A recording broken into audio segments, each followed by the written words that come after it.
podcast. Today we have an exciting guest with us, Mona Alsayah, co-founder of Hostmind, an innovative cloud kitchen that's making waves in UAE F&B industry. So today's podcast is a very special podcast for me because I sold her a business that was one of my first 3 transactions. I'm really excited to know her journey since then. How is it going? Thank you, Mona, to be here, my guest. Thank you, Tahir. I'm really happy to be here and very excited to see you again. So we wanted to do this for quite a while. Finally we're here. We're here. So the idea of starting my podcast, born a year ago. So it took me a year to set up everything, with the busy schedule, how it is. But finally we're here today. Finally, yes. Okay, Good great. to be here. So Mona, let's start with, so you bought the place from Seleni Biz back in 2022, is it? 2022, Yes. September, Yes, yeah? end of 2022. End of 2020, it was September, exactly. October. We settled everything and Yeah. established 2023 February. Yeah, so it was my 3rd transaction, by the way. I started my journey that time, Seleni Biz. So tell me, where is Hostmind now? And tell us a little bit brief.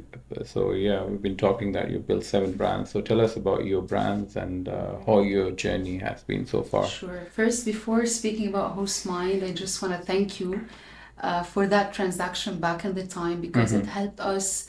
It helped us summarize few of the steps. When we worked with you, Tahir, really. You helped us find the right location with the right setup and to establish the company legally as well. You played a role in this, which helped us to make it happen in 2-3 months instead of 6-7 months. So this also played a huge role. That was a great part. Established Hostmind in February 2023, and the initial plan was to launch a cloud kitchen, to establish a cloud kitchen with 3 different brands. And bit by bit, we grew into having 7 different brands. Right. All delivery concepts, only available in delivery. We don't have any dine-in. We have 3 different branches, 1 in Marina, Dubai Marina, 1 in Business Bay, and 1 in Hassa. Okay. So 3 prime locations as well. Our brands are first soaked. It's a sandwich concept with a very signature bread. It's a concept that you can order it as a single sandwich or catering for 8 to 10 people.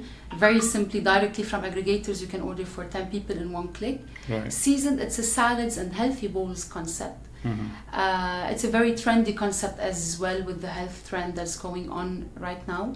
Burgered, it's a burger concept similar to soaked. Also, you can order for 1 or you can order catering as well. Very easy, nicely packaged for parties, gatherings, etc. You have cooked, which is an Italian concept. Very fine pasta, homemade pasta that we use as well. Mom & Chef, which is our last brand, that was one of the 5 main brands. Mom & Chef is an Oriental, Mediterranean, Lebanese concept. Basically, it's a concept that came out of the traditional food that our Arab moms do at home, and the chef, the new techniques, the innovative techniques of the chef. And this is where we partnered with our partner executive chef, Chef Jean Barbour. You've met him before, you know him very well. So this is why we partnered to do this homemade cooked food concept with the traditional mom's spirit, but in a more innovative way to be able to present it a live cooking concept in a cloud kitchen. So why do I call them prime brands? What does it really make it a prime brand? I guess 3 main things. Number 1, it's the quality of the food, quality of the ingredients. My partners and I will really focus never to compromise any ingredient, any quality for the cost, which is not easy, especially with. So does it mean that it's expensive? It is expensive, and this is why our brands are positioned, I guess, as a bit more expensive brands, prime brands than other, but because really quality of the food is number 1. Number 2, it's the consistency in the cooking, in live cooking. No brand that we don't have any brand that is pre-cooked and heated. I don't have anything that I heat and I serve to people.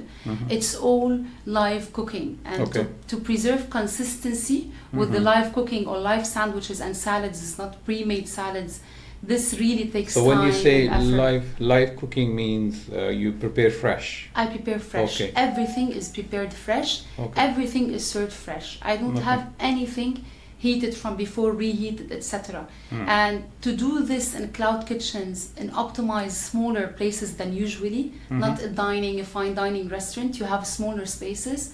This needs a lot of time and energy and focusing on consistency, on setting up processes, procedures, etc. Okay. And the third thing that we focus on in these brands is the customer experience. Right. As a delivery business, I don't have any direct link with my customers. Mm. They don't know who we are. Right. They don't see a physical space. They don't enter into a shop. They eat, they talk with the staff, etc. So we worked a lot on the branding, on the packaging. So I always tell you, we invested a lot on branding, prime branding, packaging, to give the customer the sense that this is customized for you. Right. Even, for example, our pasta brand. It's not like any other pasta brand, just pasta. It comes with appetizers on the side to live this Italian experience that you would get in a restaurant and you won't get in a delivery business. So building these brands take a lot of time because it's not just any brand, affordable brand, etc. They are affordable, but they are on the higher level, I would say, because we are giving the full experience for our clients. So building these brands take a lot of time and patience. You are creating a brand from scratch, and you are entering into a very highly competitive market with thousands of brands entering and exiting every week. The ratio is 500 delivery concepts being created on a weekly basis. 500? Yes. In UAE? Yes. Wow. Because the turnover rate is very high. Right. You know, the cloud concepts, we try the concepts that works, we develop it more. The concepts that doesn't work, we're going to shut it down, we move to another concept because it's easy to open the concept. So it's a very highly competitive market, takes a lot of time and a lot of patience to grow, to create awareness. We're not a franchise, we're not getting a franchise that's already known. So to be able, if you want to proceed to maintain our cash flow as well, we had a discussion, my partners and I, that how we're gonna transform this cost unit, which is the central production unit, which is purely cost center, right, into a revenue generating center. And this is where, to be very honest, the credit goes back to Chef Jean, because he was the one who helped us think and to transform the central kitchen into a revenue generating business. And this is where we launched our B2B business as well. So now we have two lines of businesses, the B2C, which is our brands, selling directly through aggregators to clients. And we have the B2B line of business, which is also a really good and smart move, I would say, that we've made. And now we transformed this central kitchen into revenue generating. It has clients. We have B2B clients that we sell two different services. One is the white labeling, ready and fresh products. I'm going to come to your B2B part in a little bit later. But first, I want to know about your the brand you have created. So it's good that you mentioned that there's a high turnover rate. So there's a lot of brands comes and goes. So do you think going back, is it worth investing so much time and money creating a brand without knowing that is it going to work or not? Is there any way in F&B? I understand that F&B is the only business. Usually my business, I always prefer services-based business. So I always test my water. So I founded many companies and exited from few. So I start very little, just to test the water and no perfection, and then slowly as you grow, you start investing money and see the traction, and then start getting better and better. But in F&B, I don't think it works that way. If your product is not perfect, your brand is not perfect, people will not come back to you. So how do you do this? Launching a brand with minimum effort and cost, and then seeing if is this brand worth spending more money in branding.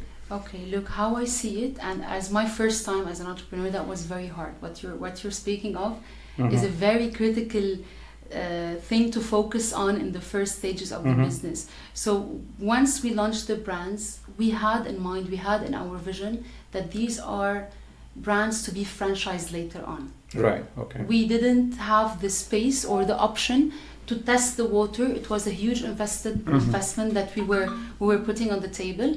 So we didn't get into the idea of testing the water in one brand. We wanted to create brands that are franchisable brands since day one. So I guess since day one, what do you want in your vision? You want brands to grow them and to remain your own brands. You have the time, you have the luxury of the time to test the water. Then definitely you can test the water in small menus. Let's say not highly branded, not not to invest a lot on packaging, etc. To test to see how the people are going to react with the food itself, and then to launch more and more. Right. Our strategy was very different since day one, and this we had a lot of discussions with the consultants, with my partners about this idea.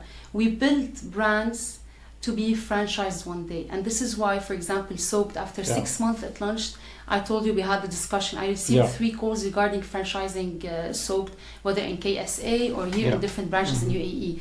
So I guess it goes back to really where you want to head with these brands as well. Even if you're thinking one day to sell this brand to a much bigger company where they can acquire and they do the expansion of 40, 50 branches across UAE, Middle East and Europe, let's say, you need to have really perfect brands, very well branded, But without knowing if these brands have attraction and loyalty from the customers, do you think, is it really possible to do the franchising?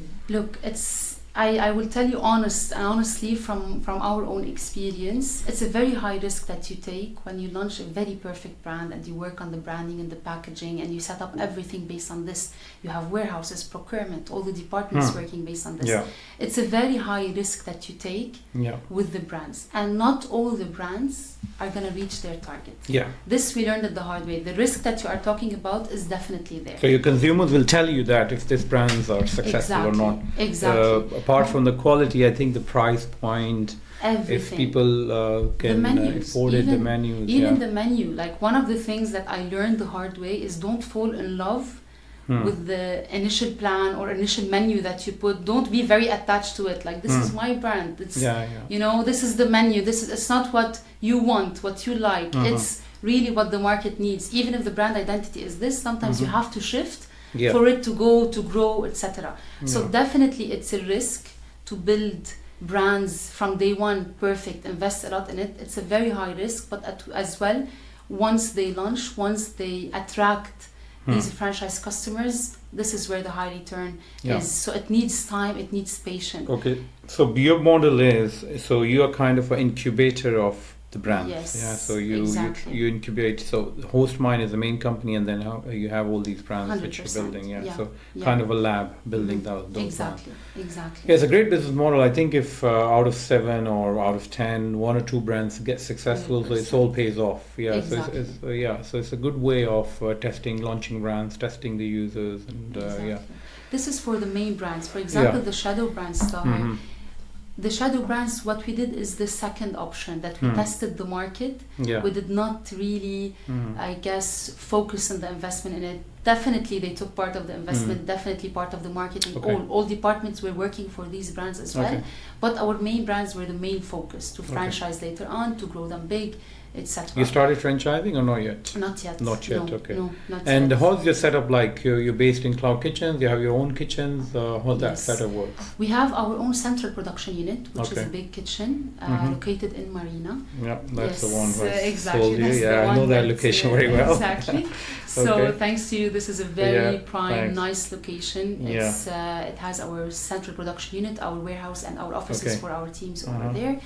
And then we had a point of sale as well in the same central kitchen, another point of sale in Business Bay, and the third one in Hassa. So Business Bay and Hassa are rented out spaces in Cloud Kitchens. Cloud Kitchens real estate business, I mean. We rented out a small kitchen to operate our brands over there. We don't own the kitchen itself, but we actually operate it, which is also a smart way to be flexible, that if you launched in one area, not all areas operate the same, and not all areas react with your brands in the same way. So for example, we launched in Business Bay. If it didn't work well, then I can easily reshuffle my kitchen, relocate our equipment, and our team to another area. So renting out spaces also is much more flexible instead of owning the assets and renting the full assets yourself. Right. So it means you're a cloud kitchen as well as you have your own brand. Do you sublease or rent your kitchen space or no? No. So this As is not you your said, business it's model. as if an incubator. No, incubator for our own brands. We For your own create the brands. brands, we launched. I've got a lot of requests like, can we take a space, can we rent a space? Definitely it would have helped with the cost, but again, because we have a bigger vision, we have a B2B line of services, B2C, we had to compromise a bit on the cost. But doesn't it mean you need a lot of capital in terms of growing? So every new location you want to add, the first thing is you need to open a kitchen, and then yes, it needs a lot of so capital. I think if you work with the cloud kitchens, then obviously you're going to compromise your quality as well, I assume. Look, not to compromise the quality, you have to hire the right people when it comes to make sure of our food quality services, because when we rent out in cloud kitchen, Tahir, we rent out space only. Okay. We don't rent, no, it's our team and it's our equipment. Okay. I rent out only a 20 square meter space. That's Right. it. They That's are all as you real need. estate. Okay. You know, real estate companies, and we rent out the space. We operate our brands A to Z. Okay. Because once you lose the control over your brands, definitely quality is not going to be as it was before. You're going to lose the consistency that I was talking about, especially that we are live cooking brands. Also, you're risking the copying your recipes Exactly, and menus. exactly. This is why we just rent out the spaces, but we manage, we control, we cook everything. It's from our central kitchen, from our team. Everything is controlled by our team. Yes. Great, amazing. Yeah. Okay, so that's amazing. So I think you started your journey with F&B started at a very early age. Your family owns a restaurant back in Lebanon. So and you had a management consulting experience. So so management consulting, coming back to an F&B. So what made you think that I need to go back there? Yeah. So basically, as you said, I started my F&B journey at the age of 12 with my family business. It's my partner, Joseph, my brother's business back in Lebanon.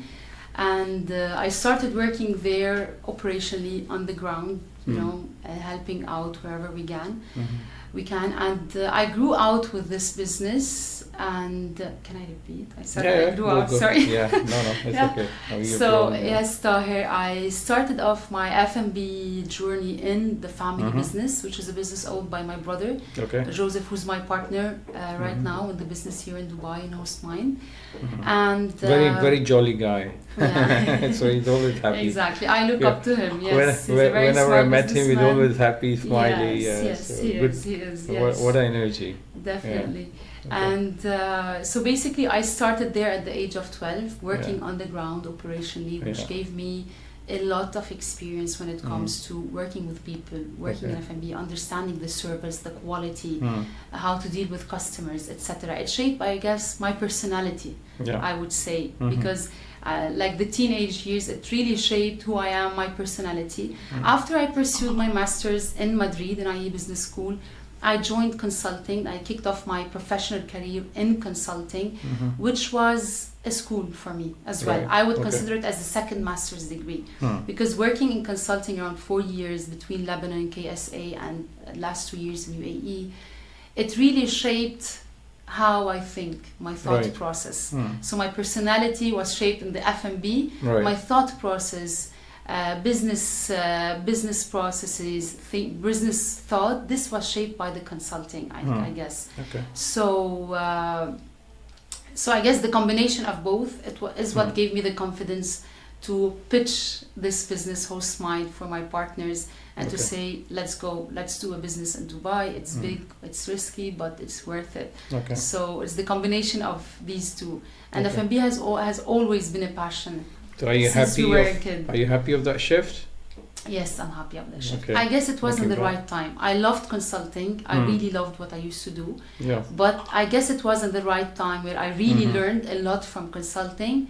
I took out what we learned in consulting and I tried to implement it in a very well structured company with SOPs, with processes, you know, a very well organized company, which I was not able to do without me working in consulting for a few years, honestly. Right.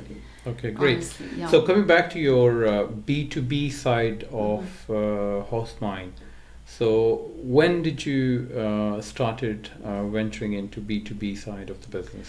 So the B2B side started actually in January last year, where we were having the discussion that our brands really need time. As I was saying, creating brands need time, patience, capital, and cash flow. So we were having these discussions with our partners and with Chef Jean, and we got the idea that why don't we set up a B2B line of business to really generate revenue. So basically a catering business, catering division, is it? Not a catering, it's other than the catering, our brands can do catering online easily. We set up our brands in a way that you can order for 10 people with one click on aggregators. We worked a lot on this part. So other than the catering, the actual B2B. So for example, you want to open a coffee shop. You have a vision to open a coffee shop with 5 branches across the UAE. To open this coffee shop, you will need a central kitchen sooner or later. A central kitchen will cost you a minimum of 3 million. I'm talking about a central kitchen, 150 to 200, between the rent 300k, between the MEP, setting up the kitchen, very good equipment, getting the best equipment in the market. You're with the staff, you're gonna find yourself needing 3 million to open a central kitchen for a year. And it's gonna remain a cost center forever, for you. So it's not gonna generate for you 1 penny. So this is where we had the discussion that why don't we pitch this business that if you want to open, you outsource your central kitchen to our services. I act as your central kitchen. We have the equipment, we have the space, the team, the right technology in place to be able to segregate across our brands and the different clients, to be able to segregate for your recipes, special products, etc., not to be used with different clients. So you can easily outsource. We execute your recipes, we give you everything ready, and we ship to your different brands. So even logistically, you don't need the setup. Which is a separate as well cost and capital cost on its own. Okay, great, very good. So so if I'm looking, or if I'm the existing owner of a business, so I come to you with my recipes, that can be anything like croissant, sandwiches, salads, whatever, right? And you train your staff on my recipes, 100%. And then so you charge a ratio or a commission on the sale, or you have a fixed pricing model? Yes, I'm gonna tell you how it happens. So first, let's say we approach a client. When a client approaches us, the first thing we do, we see the recipes. We help as a consultancy part at the beginning to set up the recipes, menu engineering. We help in this. So is your menu right or no? We give our advice in this. At the end of the day, it's your menu definitely, but we want to build with you something consistent. I don't want to work with you for a year. I want to work with you for 5 years. So we help in the menu re-engineering. We reshuffle the menu if necessary. We check the recipes. We advise on the recipes, and then each client has their separate recipes. So whatever we finalize on the recipes phase 1, we execute based on exact recipes. This is where we train our team on how to cook, how to produce, how to execute this in the central production unit. And then part 3 is training your team as our client and how to execute in your branches. Okay, so I give you the ready food, I give you the ready ingredients, for example, protein cooked and packed, vegetables sanitized and packed, everything ready for you only to execute your menu. Last point of contact before the client, before your client and your dine-in. So we train also your team, we go into your branches, we train your team on how to use our products to easily finalize this process A to Z. Amazing, I think it's a great concept. And how it charges, I guess, per the ingredients, not a fee. It's not even for the phase 1 consultancy or the training. These are given as part of the service. We charge per the product. We have more than 1,200 SKUs.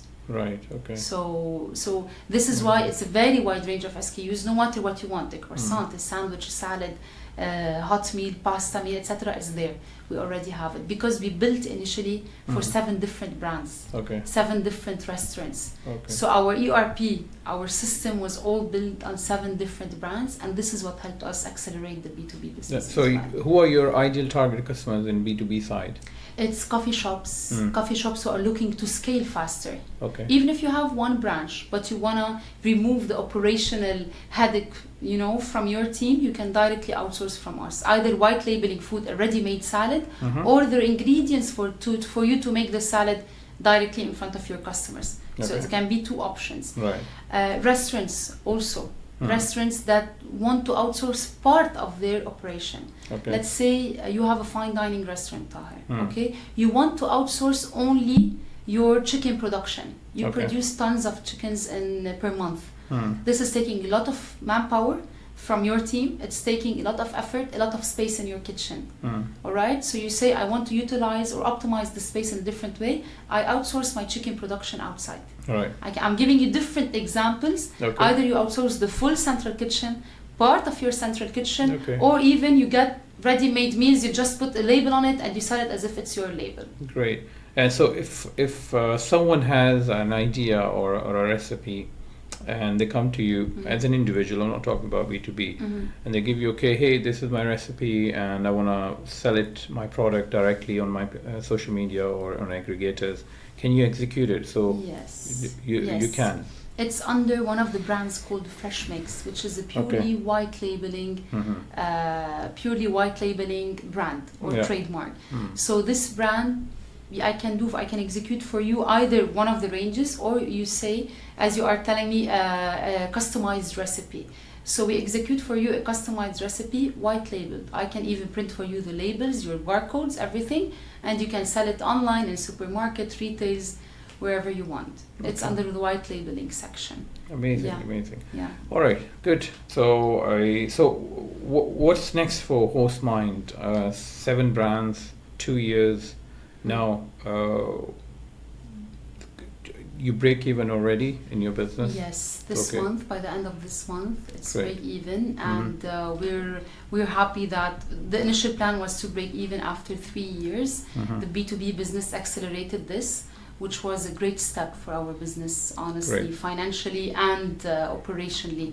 So yes, now in 2 years we're going to be breaking even. Okay. And the next step, it would be to scale our business and expand. What do I mean? Expand in our central kitchen, so moving into a even bigger central kitchen to be able to acquire more B2B business, because this is a very smart model, and it's very, I would say, it's a needed service in the UAE, because the operational cost, operating a central kitchen, or the operational costs you have in your own dine-in are very high. Yes. Very, very high. So this is why it's a very smart model we want to proceed with. Yeah. And then it's scaling our brands, franchising our brands in the UAE and outside of the UAE. So how does it affect the food cost? I see a lot of P&L and balance sheets for the restaurants. So I think the food cost for a good restaurant should be between 25 to 30%, 35% max. So if someone outsources you their kitchen, so how does it affect their food cost? It becomes lesser, or it increases the food cost? So this is always a question I get from our clients, and I always emphasize a very important point. We are not selling food. I'm selling the full value chain, the full service. Yeah. So why? Because when you hire us as your outsourced central kitchen, you are not renting a space. You are not doing the MEP and the actual space optimization, buying equipment, hiring people, training people, which is not overnight. Training your team to get you the perfect thing takes months sometimes. Right. So it's packing the food, assembly the food, delivering, which is logistic. Okay. We have trucks. You don't want to buy trucks. You don't want to hire drivers as well in your logistics department. So it's a full setup, and you are taking from us cooked food. Yeah. So electricity, water, all utilities. So basically, for you to operate this kitchen are outsourced. Yes. So you are not food cost. Yeah. It's operational cost. Operational cost. So food costs increase and the operational cost reduces. So your P&L has 100%. A good balance. So your food cost, based on the prices, definitely it will increase on the P&L. But on an operational cost, it will decrease by minimum of 30 to 40%.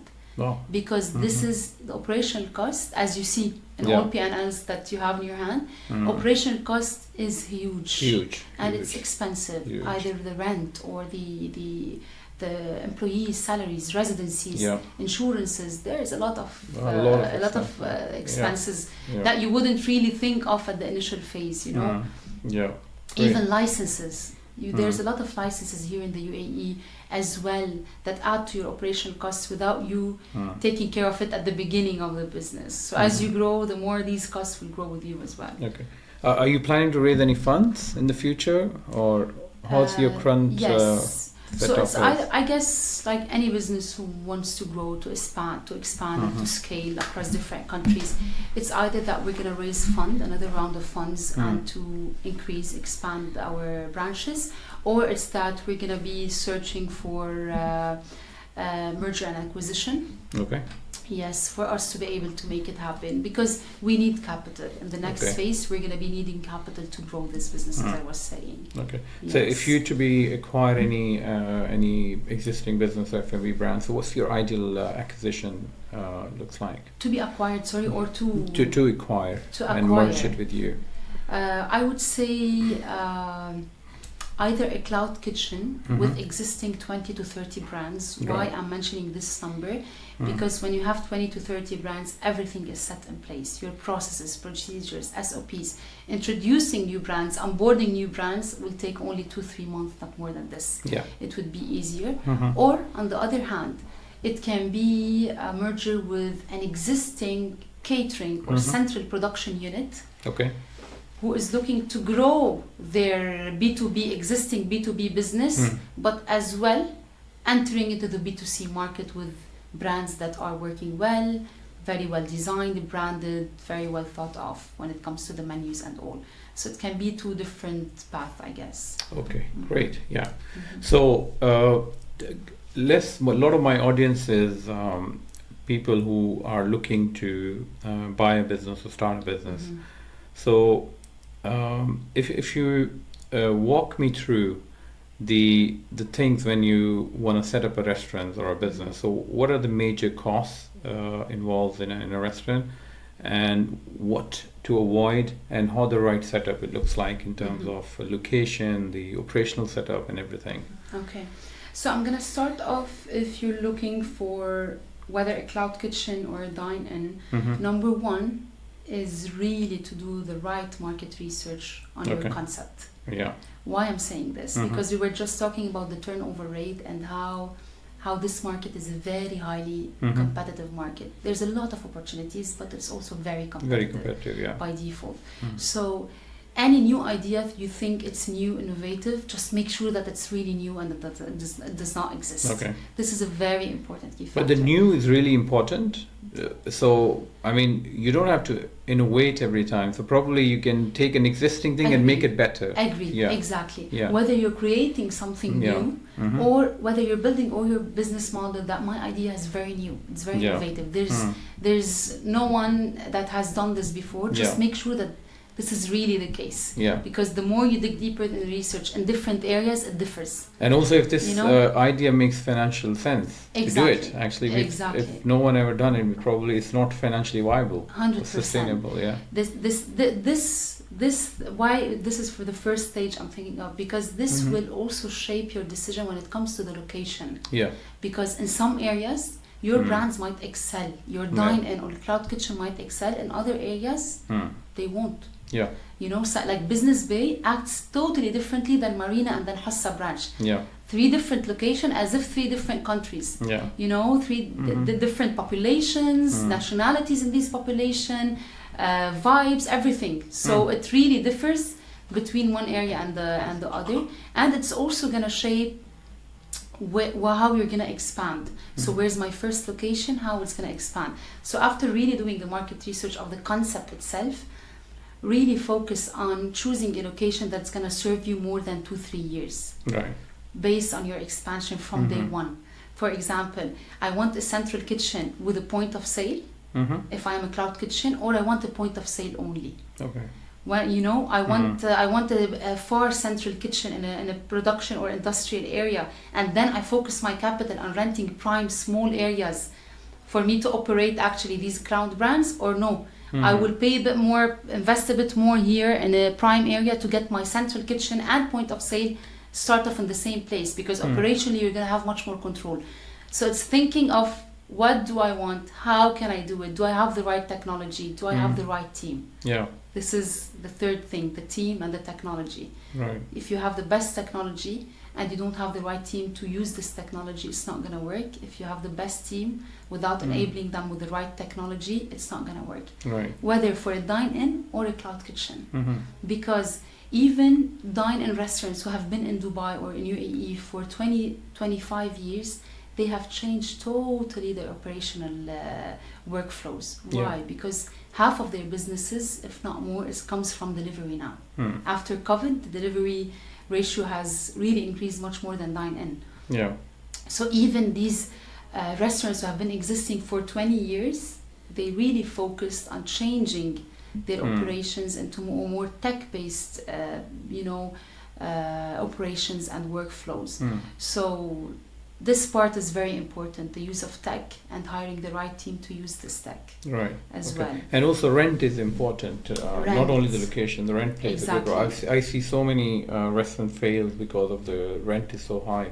Exactly. They have a great business, but because the rent is so high, they're not able to make profit, and they end up shutting it down. So I think the rent should not be 10% of your revenue or 15% max?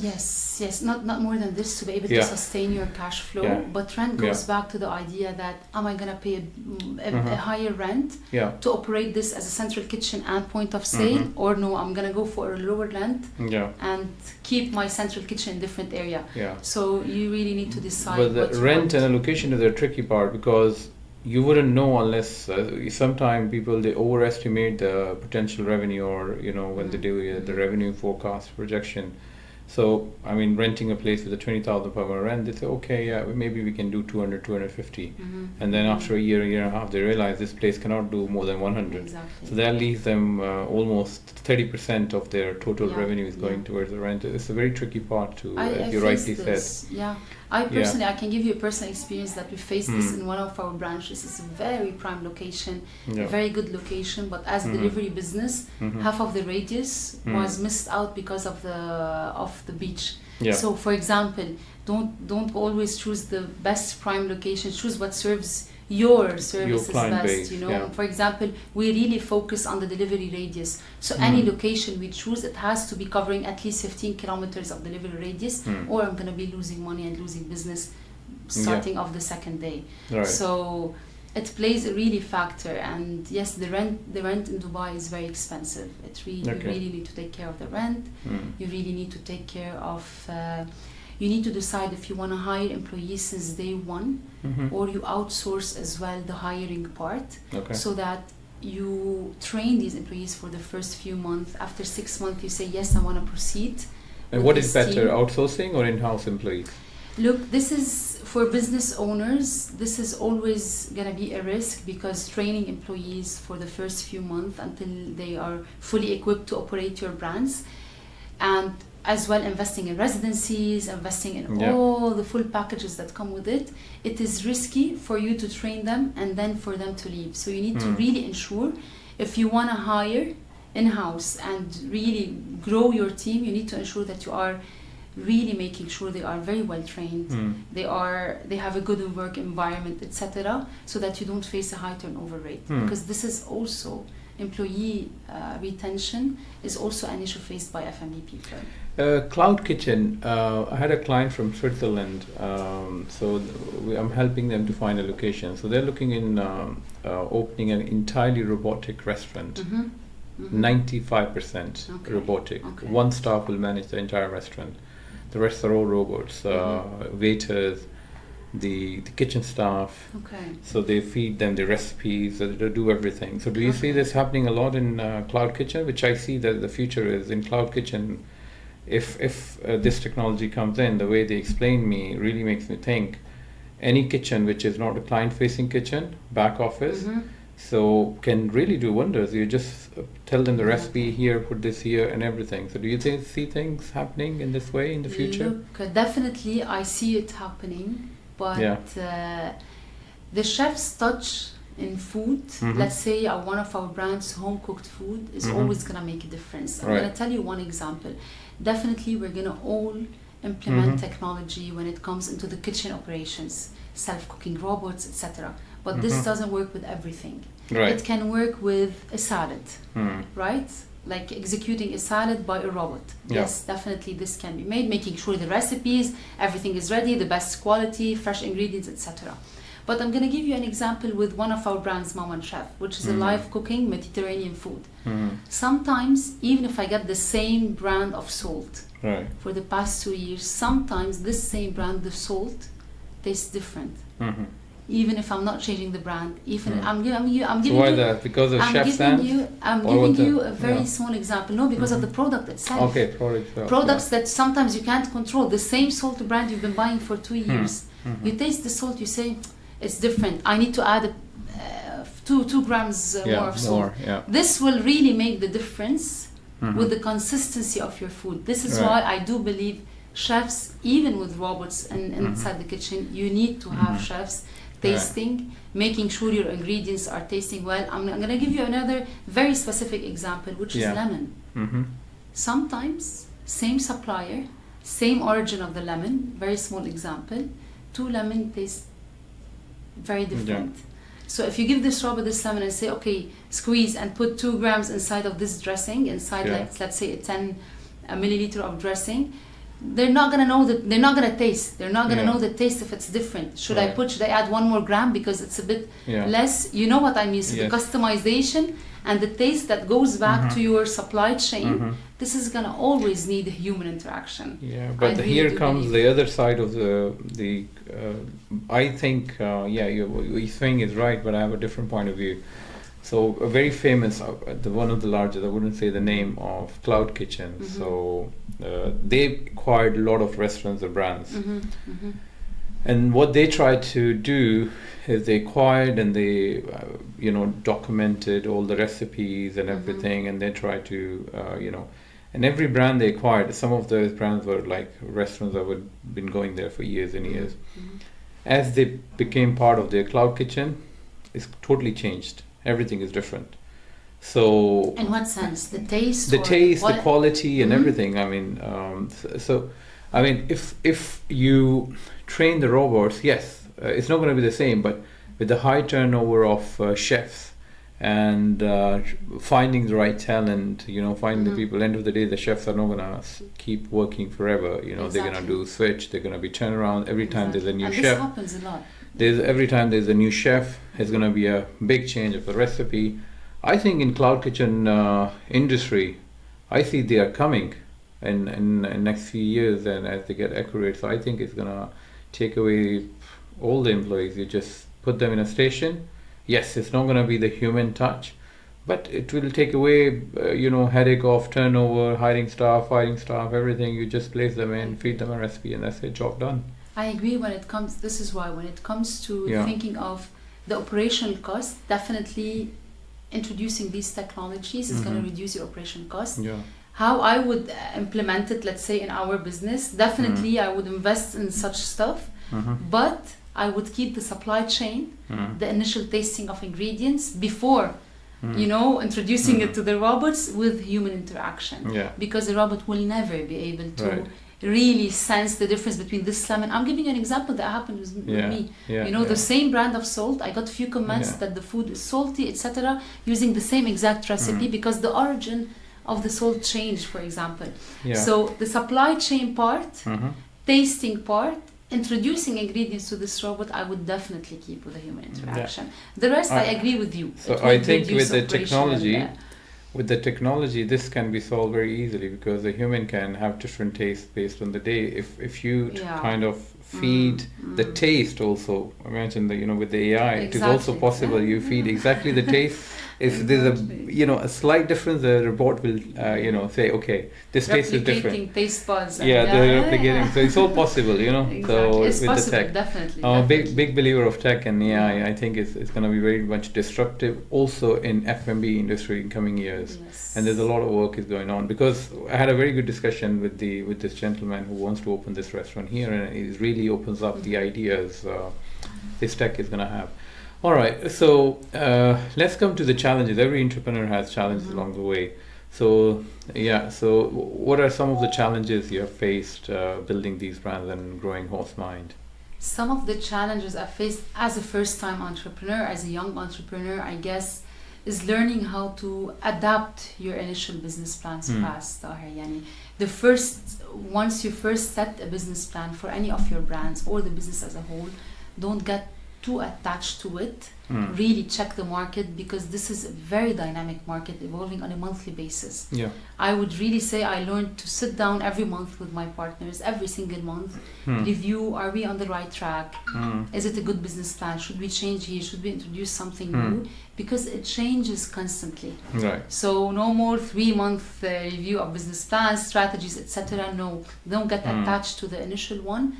Follow what the market needs. Even if you are setting a brand with this, I said it earlier, with a specific identity, you might have to tweak this identity. Right. Okay. Don't be very stubborn about the initial identity of your brand or your company, etc. I think that's a lot to do also with your management consulting experience, because you really try to bring in that in, looking at detail, looking into all this. But if you look at the most successful entrepreneurs are not with they just come through, take quick decisions, especially in the beginning, they just do it, that's it, without 100%. Knowing, and then based on that they adopt quickly. That's the first, for example, my brother and I have two different aspects in this. He would be more on the side of planning, executing as per the plan. I would be more on the side of, let me try, let me check if it's gonna work or no, and then I'm gonna do the corrective action accordingly. So we try to balance each other on this, because sometimes I need a quick action. If there's something that needs to be a recipe to be changed, a new item, a new offer, anything that needs to be directly implemented, I need to implement it, try it in the market, and then see. But some other times we balance each other. No, let us plan and execute step by step. So I guess it's a balance between both, these two stages. Are you exploring other markets like Saudi? Everybody's going in Saudi, and there is a lot of lot of things are happening there. What are your growth plans? So we are exploring few franchise options. It started off with one of our brands, Soaked, the sandwich concept. And we are exploring the options of franchising the full kitchen. So this is also a smart model, because we are not franchising one brand, we're franchising 7 brands coming out from 20 square meters kitchen. So operationally, we've done the right pace when it comes to tech, ERP softwares, the integration with aggregators, with the right software is used in place for integration. So it's very easy to carry this kitchen and these concepts and to implement them together. And that goes with B2B side of the business as well, right? Yes. When you do a franchise. Yes. I think it's a great model. I like this entire cloud kitchen with number of brands and this. This is a great model. Thank you. Mona, thank you so much. Thank you, I really enjoyed today's show. Thank you so much. Signing off. Thank you. Thank you.